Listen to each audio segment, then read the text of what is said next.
Eastern Wisdom, Modern Life. Collected Talks, 1960 to 1969. By Alan W. Watts. Narrated by Alan W. Watts. Published by Stanford Publishing.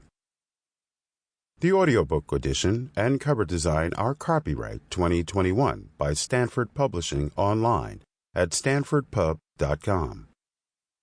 The ideas expressed in this book are the personal opinions of the author and do not necessarily represent the views of the publisher. Lao Tzu puts it in this way: the great Tao flows everywhere, both to the left and to the right. It loves and nourishes all things, but does not lord it over them. And when merits are accomplished, it lays no claim to them. The more, therefore, you relinquish power, trust others, the more powerful you become, but in such a way that instead of having to lie awake nights controlling everything, you do it beautifully by trusting the job to everyone else. And they carry it on for you.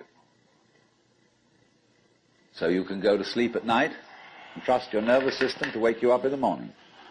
You can even tell it, I want to wake up at 6 o'clock, and it'll wake you up just like an alarm clock. This seems a sort of paradox to say this, but the principle of unity, of coming to a sense of oneness with the whole of the rest of the universe, is not to try to obtain power over the rest of the universe. That will only disturb it and antagonize it and make it seem less one with you than ever.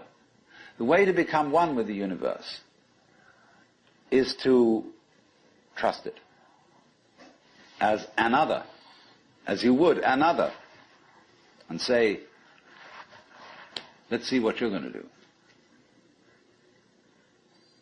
But in doing that, you see, in saying that to everything else that you have been taught to think is not you, you are also saying it to yourself.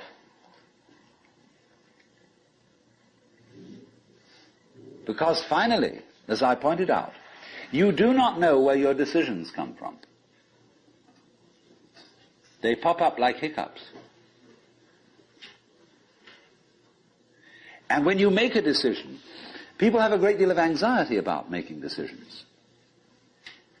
There's this guy farmer, who ordered a help man to come in, and found he was an extraordinarily efficient worker, because the first day he put him on sawing logs. And he sawed more logs than anybody had ever sawed. It was fantastic. But it was all done in one day. So the next day he put him on to mending fences.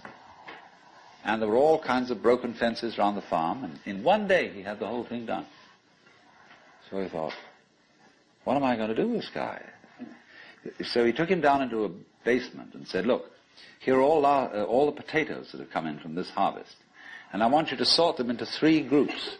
Those that we sell, those that we use for seeding, and those that we throw away.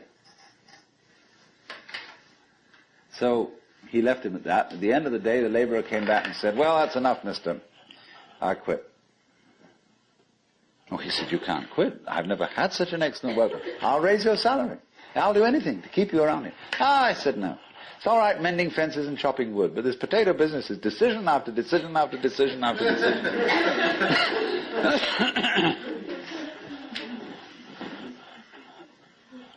So when we decide, we're always worrying, did I think this over long enough?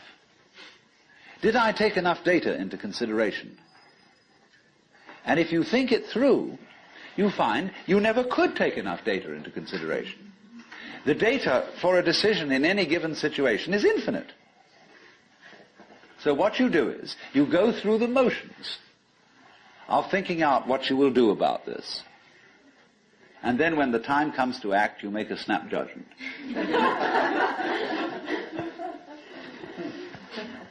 I mean, I'm speaking a little extremely, making some fun of it and so on, because Sample complete. Ready to continue?